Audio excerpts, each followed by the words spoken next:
Pendant que se déroulait à Paris cette journée du 28 que je vous ai raconté, la journée ivre, vous savez, les gens pleins d'illusions et pleins d'espoir, qu'est-ce qui se passait de l'autre côté, à Versailles? Eh bien, d'abord, je vous citerai une phrase de Sorel. Plusieurs fois, j'ai déjà parlé de Sorel, Albert Sorel, futur académicien et le futur auteur de ce livre important, paraît-il, l'Europe et la Révolution française. Eh bien, Sorel appelle ça, dans une lettre à un ami qui s'appelle Hénard, il lui dit, c'est une inondation de boue sanglante, qui couvre la capitale. Il faut dire que quand les députés étaient arrivés, puisqu'ils avaient cessé d'être à Bordeaux, vous savez, on avait donc décidé qu'ils se réunissaient à Versailles, quand ils s'amènent comme ça vers le 17, 18, 19, à Versailles, et qu'ils amenaient le sourire aux lèvres en disant tout va bien marcher, ils sont épouvantés d'abord.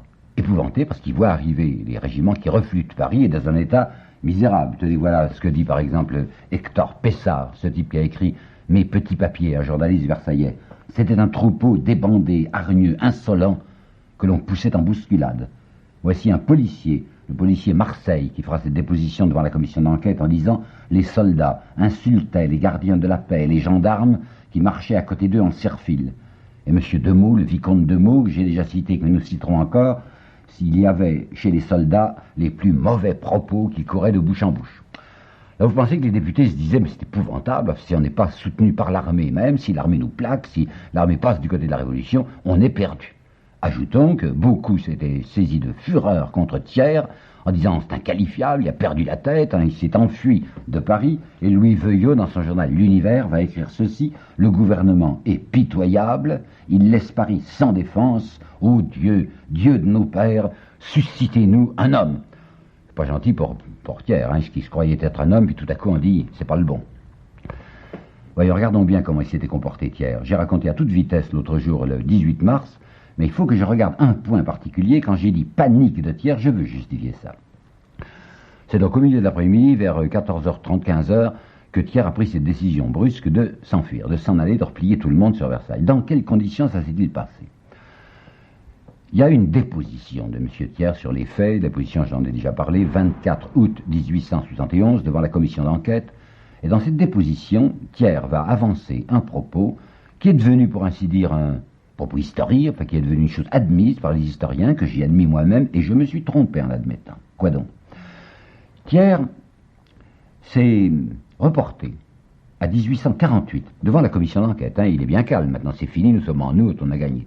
Il s'est reporté en esprit devant la commission d'enquête en 1848 et a dit, le 24 février 1848, lorsque j'ai vu que ça tournait mal et qu'il y avait une émeute véritablement dangereuse dans Paris, j'ai conseillé au roi Louis-Philippe de se retirer avec ses troupes à Fontainebleau, par exemple, hors de Paris, avec le maréchal Bugeaud, et de rentrer dans Paris à la tête de 50 000 hommes commandés par le maréchal Bugeaud. Eh bien, cette idée m'est revenue le 18 mars, et je me suis dit, ce que le roi, ce faiblard, n'a pas osé faire en 48, moi je vais le faire, et je décide de retirer l'armée.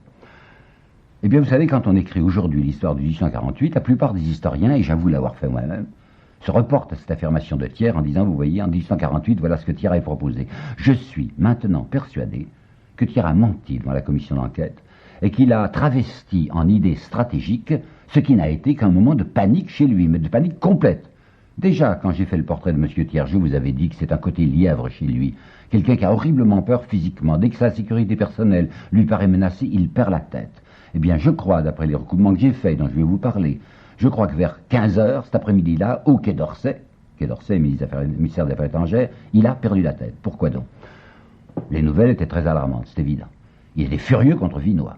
Il va dire dans ses notes des souvenirs, Vinoy, le général en chef, avait perdu son sang-froid ordinaire. Il est vrai que, paraît-il, Vinoy, qui était place Clichy à la tête d'un escadron qui s'était aussi révolté, était parti en toute hâte, et on dit, j'ai pas vérifié, on dit que s'enfuyant tellement vite, ce général avait même perdu contre son képi. Toujours est-il qu'il avait perdu le combat, puisqu'il était refoulé. Alors Thiers est furieux contre Vinoy, il est furieux contre Dorel de Paladine, qui n'a rien su faire non plus. Dorel avait pourtant lancé un appel à la garde nationale, distinguant les bons et les mauvais bataillons. Les bons bataillons n'avaient pas bougé le 18 mars. Les 3/4 de Paris étaient contre le gouvernement. Alors bon, les nouvelles sont très mauvaises, mais voilà le détail complémentaire. Thiers était là, se grattait la tête, qu'est-ce qu'il faut faire dans le palais d'Orsay, quand passe un ou plusieurs bataillons de gardes nationaux. Je dis un ou plusieurs parce qu'on a 3 dépositions là-dessus. Il y a le général Dubarail, dont je vous ai déjà parlé, qui dit il y a un bataillon de la garde nationale qui est passé.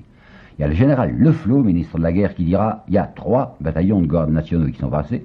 Et il y a Favre, dans son histoire de 1875, qui nous dira il y a 5 bataillons de gardes nationaux qui sont passés devant le Quai d'Orsay. Mais comment passaient-ils, ces gens? Ils passaient tambour et clairon en tête. Ils semblaient venir de ce qu'on appelle le Gros Caillou pour se diriger, semblait-il, aussi du côté de l'hôtel de ville. C'est pas certain, il n'y aura pas d'attaque contre l'hôtel de ville dans cette journée. Toujours est-il que ces bataillons fédérés, qui passent là, sous les fenêtres, Thiers les entend passer, avec leurs clairons et leurs tambours, et se dit, mais ils peuvent absolument m'enlever. Il n'y a environ que 250 hommes de chasseurs à pied, du reste, mal sûrs, pas certains, qui faisaient la garde devant l'hôtel, devant le palais d'Orsay, et ils se disent, si les gardes nationaux s'arrêtent, ils vont me prendre, et je vais devenir leur otage. Il paraît, d'après M. Favre, d'après M. Jules Favre, que ces bataillons étaient extraordinairement menaçants et qu'ils passaient en poussant des cris de mort. Ça, c'est ce que Favre dira en 1875. Mais en 1871, Leflot, qui était là aussi le ministre de la guerre, Leflot, dira devant la commission d'enquête, les 3 bataillons passèrent sans rien dire. Sera-t-il que lui, il n'a rien entendu. Mais tous sont d'accord pour dire, dès que le passage des bataillons ait lieu et dès que Thiers s'est dit, mais il suffit d'un coup de main pour m'enlever, à ce moment-là, il est parti en catastrophe. Et je vais vous donner 2 preuves que je crois irrésistibles de cet esprit de catastrophe qui est chez lui.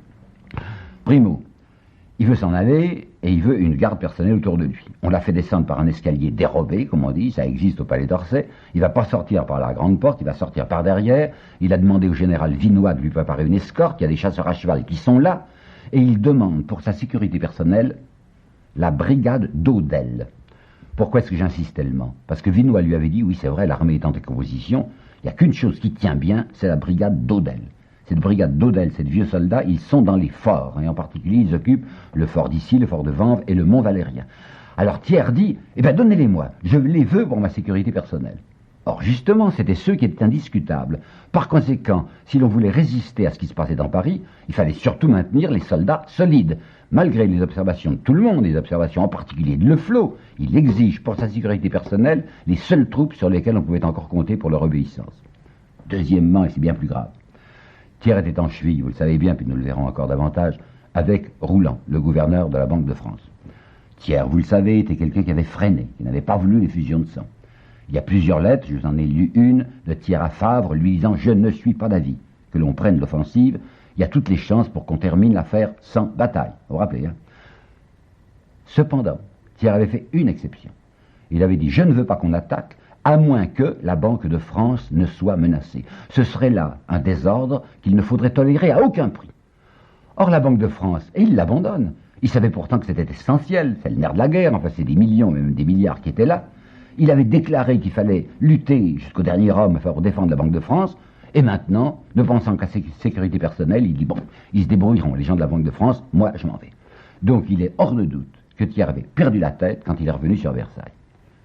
Néanmoins, tout le monde dira après, quand on réfléchira, que ce qu'il a fait dans un moment d'affolement était sage, était raisonnable. Pourquoi donc? Écoutez, Leflot, le ministre de la guerre, si nous avions passé 12 heures de plus seulement à Paris, nous n'aurions pas pu ramener un seul régiment.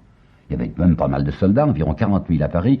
Combien en avait-il qui s'est révolté? Environ 10 000. Il fallait essayer de sauver les autres. Et si on était resté dans Paris, c'est tous les régiments qui passaient du côté de l'insurrection. Le général Vinoy, pourtant mal vu de Thiers, rendra justice et dira « C'était une nécessité militaire absolue que de quitter Paris. La première chose à faire était de réorganiser cette armée qui venait de donner une preuve si fatale de sa faiblesse. » Le vicomte de Meaux dira « Cette résolution de M. Thiers sauva le pays. » Et le duc de Broglie, qui travaille plutôt dans le style majestueux, dira « La détermination de M. Thiers qu'il a pris ce jour-là, je lui en ai toujours su un gré particulier. » Alors toujours est-il qu'on se rassérène en se disant après tout il a raison, enfin on va protéger ses soldats. Bon, attendons, qu'est-ce qui va se passer? Qu'est-ce qui va se passer? Il faut d'abord expliquer à la province ce que l'on a fait. Les gens de province vont apprendre qu'il s'est passé quelque chose de très mauvais à Paris, que le gouvernement a fait une tentative qui a abouti, comme je vous le disais, citation de M. Jules Ferry, à un formidable échec, il faut justifier ça. Alors on va commencer par publier au journal officiel les affiches que le gouvernement avait apposées dans Paris dans la nuit du 17 au 18 et le 18 au matin. Il y en avait une qui était rusée ou qui croyait être rusée et qui était reprise d'une vieille aventure, c'est-à-dire du 18 Brumaire. Lorsque le 18 Brumaire, Bonaparte avait décidé d'étrangler la République, en criant du reste « Vive la République », il avait fait annoncer par Fouché un complot. On n'avait jamais su si ce complot était selon lui un complot royaliste d'extrême droite ou un complot républicain d'extrême gauche. Complot. Eh bien de même, l'affiche de Dorel appelant la garde nationale, et ceci, nous sommes avertis, nous au gouvernement, qu'il y aura demain dans Paris une tentative d'explosion d'un complot, pas d'explication, d'un complot, et nous sommes obligés d'intervenir. La province marchera peut-être. Hein. Et puis deuxièmement, on avait parlé naturellement des canons. Ah, mais seulement les canons, ils l'avaient fait avec une maladresse incroyable.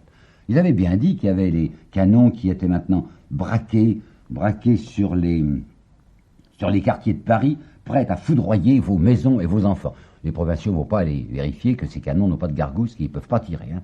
Seulement, la maladresse avait consisté à dire que ce n'était là que des retranchements ridicules qui n'arrêtent que le commerce. Et le bout de l'oreille était passé dans cette affiche.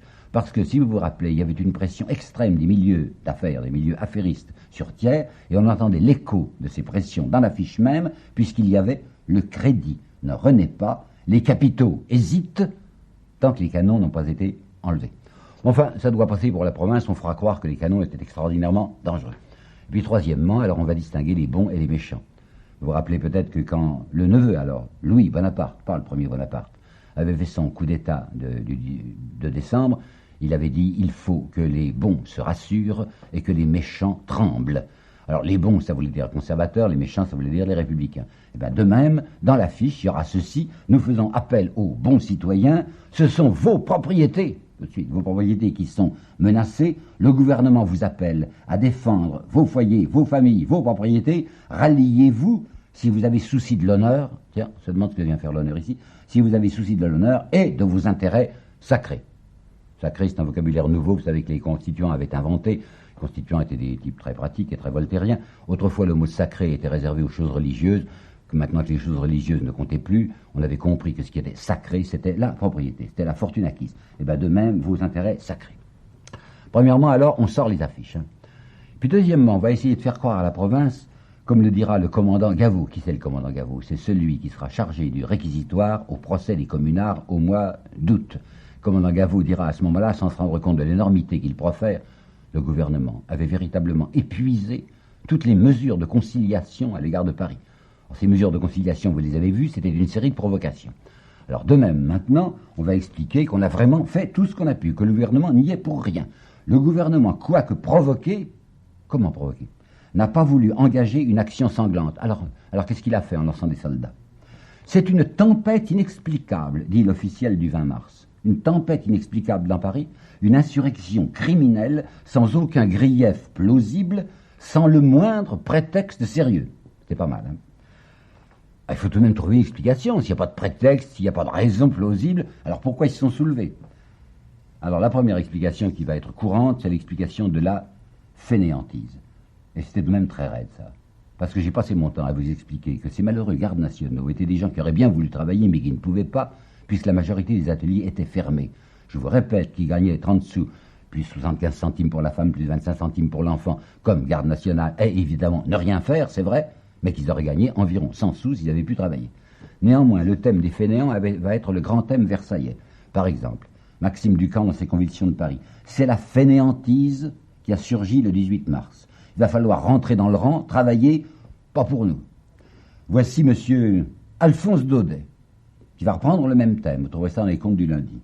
Voici monsieur Renan, Ernest Renan, qui va écrire dans une lettre du 17 juillet à un ami qui s'appelait le docteur Suquet. Il lui a dit, c'est tout simple, cette population avait été nourrie pendant 6 mois à ne rien faire, et elle trouvait cet état bien commode. Voilà Jules Favre, la classe ouvrière, avait pris l'habitude d'être nourrie par l'autre classe, qui n'est pas ouvrière, d'être nourrie par l'autre et de vivre dans la fainéantise. Et enfin, Thiers lui-même, si vous voulez, 200 à 300 000 individus avaient passé plusieurs mois à ne rien faire, il trouvait cela très agréable. Oh, j'ai encore envie de vous lire 2 rapports, c'est le rapport Martial Delpy et le rapport Daru. Tout à l'heure, enfin plusieurs fois même, j'ai parlé de la commission d'enquête. Il y a eu 2 commissions parlementaires d'enquête en 1871. Une première commission parlementaire sur les événements du 4 septembre, comment s'était produite la République, et une deuxième commission d'enquête sur les événements du 18 mars. Le rapporteur de la commission sur le 4 septembre, c'est Daru. Le rapporteur sur la commission du 18 mars, c'est Delpy. Ben, écoutez bien, l'un et l'autre. Delpy va faire un aveu que je trouve historiquement très important. toutes les industries paralysées, tous les débouchés fermés. Les ouvriers avaient vécu tant bien que mal avec la solde de 30 sous par jour et les cantines, ils voyaient avec terreur approcher les séances de leur loyer. Abolir les 30 sous, c'était promettre la misère à brève échéance à des gens qui croyaient très sincèrement s'être dévoués au salut du pays. Mais, après avoir fait ces affirmations qui sont très claires et qui sont très loyales, nous avons assisté là à la révolte des paresseux. Et maintenant, voilà le comte Daru, le comte Daru est rapporteur de l'autre commission, les deux causes du 18 mars, la folie du gouvernement concédant à tout homme le droit de porter un fusil, le gouvernement impérial qui avait fait ça le 9 août, et deuxièmement, la fureur des entretenus qui, à l'armistice, ont refusé de reprendre leur travail, préférant vivre dans l'oisiveté avec leurs 30 sous qu'ils ont défendu les armes à la main. Donc, première explication, c'est des fainéants. Deuxième explication, c'est des communistes. Ah, c'est des communistes. Voilà le mot qui est apparu. Le mot est apparu dans la deuxième proclamation, dans la deuxième affiche du gouvernement. Quand il a vu que le 18 mars tournait très mal, dans la matinée, on a fait une seconde affiche pour dire ces gens du comité central qui s'opposent à notre action, qui sont-ils? Sont-ils bonapartistes? Sont-ils prussiens? Ne seraient-ils pas plutôt des communistes? Il est intéressant de voir que Thiers et le gouvernement va hésiter sur l'interprétation. Le 18, là, dans la deuxième affiche, il y a ceci: les hommes du comité central ne représentent que les doctrines communistes. Mais dans l'officiel du 20, il y aura ceci: sont-ils communistes, sont-ils bonapartistes ou sont-ils prussiens? Et Thiers ira plus loin, puisqu'il va faire insérer dans le journal officiel du 20 ceci: le gouvernement possède la preuve certaine de leur affiliation avec les plus détestables agents de l'Empire et de la Prusse. Et le 10 avril encore, à la tribune de la Chambre, les hommes du 18 mars sont les imitateurs et les complices du 2 décembre dont ils préparent le retour. Ça pouvait peut-être passer en province, ça ne pouvait pas passer à Paris. Étant donné que oser dire qu'un homme comme Delescluze, dont je vous parlerai, qui était un des principaux meneurs de l'opération, était un agent bonapartiste, c'était énorme, étant donné que cet homme avait été toute sa vie persécuté par l'Empire et qu'il avait été envoyé au bagne de Cayenne. Mais enfin, vous voyez, il fallait dire n'importe quoi à la province, leur parler d'agents prussiens alors que les Prussiens étaient extrêmement contre le mouvement, leur parler d'agents bonapartistes alors que personne au comité central n'était bonapartiste, ou leur parler de communistes, et ça se développera. Et puis d'autre part, le gouvernement a une aubaine. Quelle aubaine? L'assassinat de deux généraux. Il faut bien dire assassinat, c'est le mot, hein. C'est pas seulement un meurtre, c'est un assassinat. Alors vous imaginez ce qu'on en peut tirer en disant: les hommes du comité central, les révolutionnaires de Paris, sont des gens couverts de sang, ils ont assassiné de sang-froid deux généraux, non seulement des hommes de désordre, mais des assassins qui sèment le désordre et la mort. Le 21 mars, Favre va faire un extraordinaire discours. Favre est le ministre des Affaires étrangères, et il va prononcer un discours que je peux qualifier, oui, de terrifiant, puisque l'Illustration, qui est un journal bien tranquille, dira: c'était comme une lave brûlante qui, par la bouche de M. Jules Favre, se répandait sur Paris. Ce Jules Favre, ce jour-là, va faire un discours effroyable. D'abord, un pathétique éloge de Clément Thomas, c'est Clément Thomas qui avait été tué parce qu'on se souvenait de ce qu'il avait fait contre la garde nationale, qui avait su flétrir par tant de courageux ordres du jour ces partisans de la guerre à outrance, qui n'avaient jamais laissé voir à l'ennemi que leurs talons. C'était monstrueux de dire ça, étant donné que les gardes nationaux étaient précisément ceux à Paris qui voulaient le plus se battre, le plus risquer. Ils étaient détestés de l'armée. On faisait crier aux soldats « à bas les à outrance ». Et on les avait vus à Buzenval, c'était le 19 janvier, lorsqu'ils s'étaient fait massacrer tellement ils se lançaient. Alors maintenant, faire croire que ces gens sont des couards, c'est une indignité. D'autre part, Jules Favre se mettait à jouer à l'autocritique, ça fait toujours de l'effet.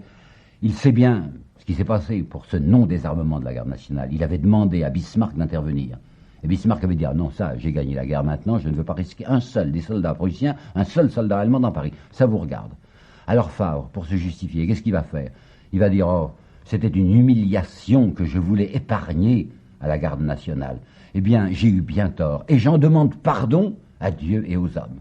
Seulement, il ne se rend pas compte qu'il avait déjà fait cet effet littéraire, c'était en 1849, ou en mai 1849, il avait déjà réussi cette opération lyrique devant la Chambre. Alors, qu'est-ce que c'est, selon lui, le 18 mars? Mais écoutez bien, le 18 mars, c'est un orage des bas-fonds. C'est le soulèvement de la tourbe matérialiste et individualiste. Ce sont des instincts sanglants et rapaces, excités par des usurpateurs, qui ne se sont saisis du pouvoir que pour la violence, l'assassinat et le vol.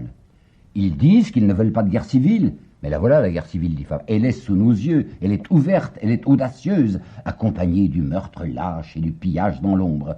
C'est la société tout entière qui est sapée par sa base, devant un pareil opprobre, infligé à la civilisation. L'obligation s'impose à notre conscience, l'obligation absolue d'entrer dans une voie énergique, et tout de suite, car en temporisant, voulons-nous donner à l'étranger le droit de la répression. À nous d'agir tout de suite pour faire justice enfin de ces misérables. Clémenceau, qui est le député de Paris, qui avait entendu ça, dit c'est une déclaration de guerre. Alors Thiers va essayer de rattraper. Je vous ai expliqué la position ambiguë et difficile de Thiers qui est sur la corde raide. Thiers ne veut certainement pas déplaire à la majorité parce qu'elle pourrait le renverser. Mais il ne veut pas non plus déplaire aux Républicains parce qu'il compte sur eux pour la suite, pour le défendre, lui Thiers, contre les royalistes.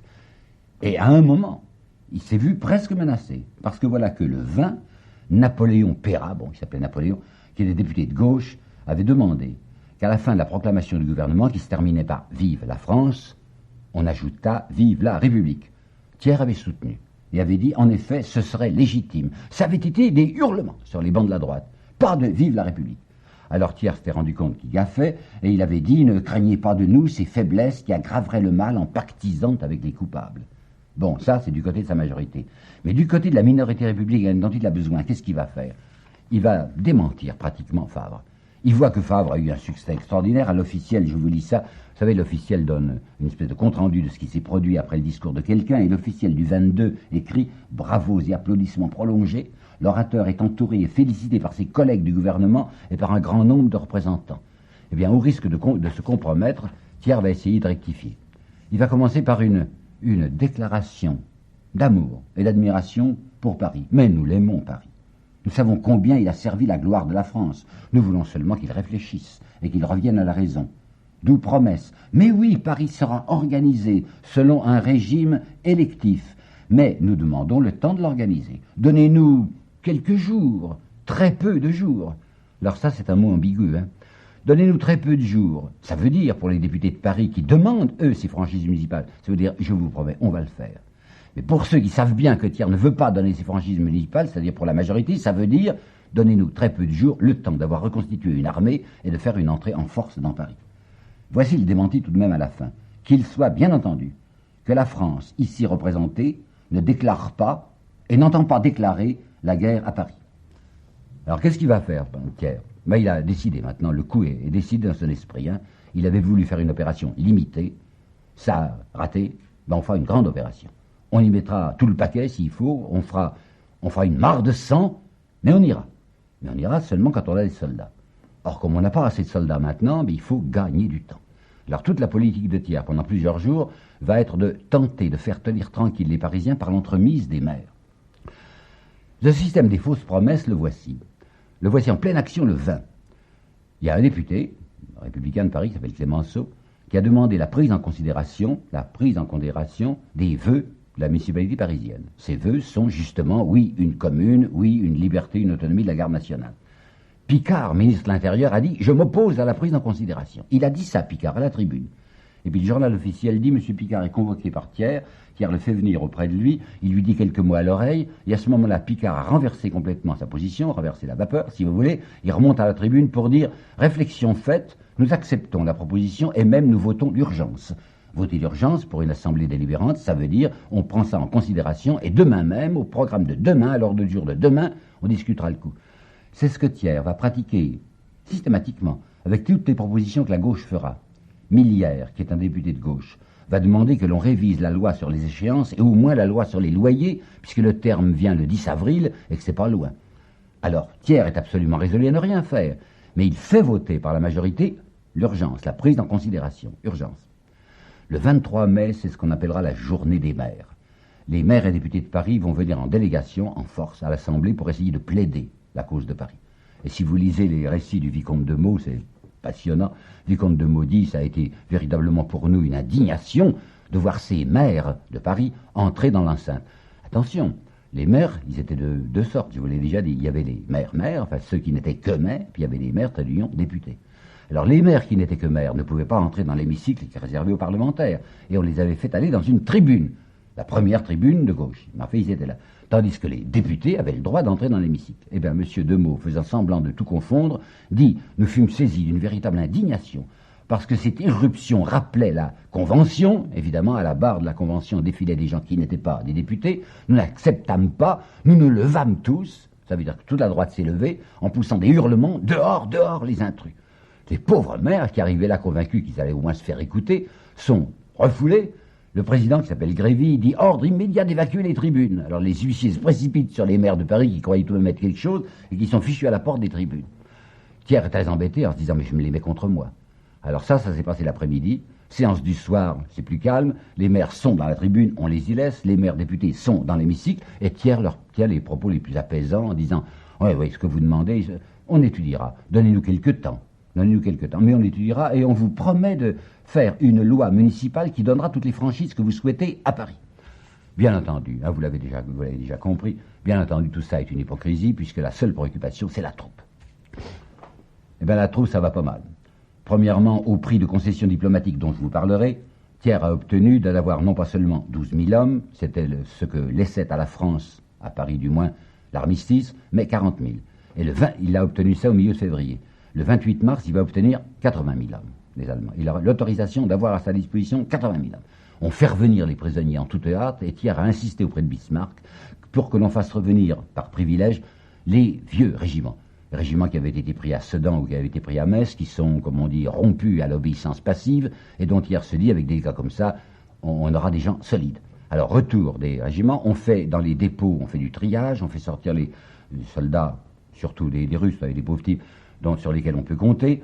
On va entourer l'armée de prévenance incroyables. J'ai vu une disposition qui est terrible. Les soldats qui ont été ramenés de Paris, qui sont cantonnés près de Versailles, à Satory, personne ne peut avoir de contact avec eux. Et ordre est donné aux sentinelles de tirer sans avertissement sur quiconque s'avancera sans avoir à la main une autorisation officielle de pénétrer. On les achète, si je puis dire, les soldats. Leur solde était de 20 centimes. Elle est portée à 50 centimes. La solde des officiers est majorée. Ils auront cumul. Ils avaient une solde quand ils étaient en captivité, solde de captivité. Ils auront maintenant rétroactivement leur pleine solde d'activité depuis le moment où ils étaient mis en captivité. Et puis on va choyer ces officiers, on va choyer ces soldats. Thiers racontera, j'allais tous les jours dans les bivouacs, je leur parlais. Enfin, il semble que le gouvernement maintenant va avoir à sa disposition des soldats sûrs. On va les encadrer par des gendarmes, les gendarmes qui sont d'une fidélité antique, comme dira le lieutenant-colonel Henbert. Le petit Sorel, qui est toujours à l'affût, qui est d'un côté lièvre, lui aussi dit « Il semble que l'armée prenne bonne tournure. » C'est pourquoi Picard, continuant son opération de mensonge, annonce aux maires et députés de Paris, il leur annonce le 3 avril, vous m'entendez, le 3 avril, au plus tard, j'en prends l'engagement, nous aurons voté une loi qui vous fera plaisir, une loi municipale à Paris accordant les pleines franchises. Il dit ça pour le 3 avril, parce qu'il est du gouvernement et qu'il sait ce qui a été décidé. Le 3 avril, l'opération de force sera engagée, puisque dans la nuit du 1er avril, Dubarail a été convoqué par Thiers, qui lui dit confidentiellement « C'est pour demain ».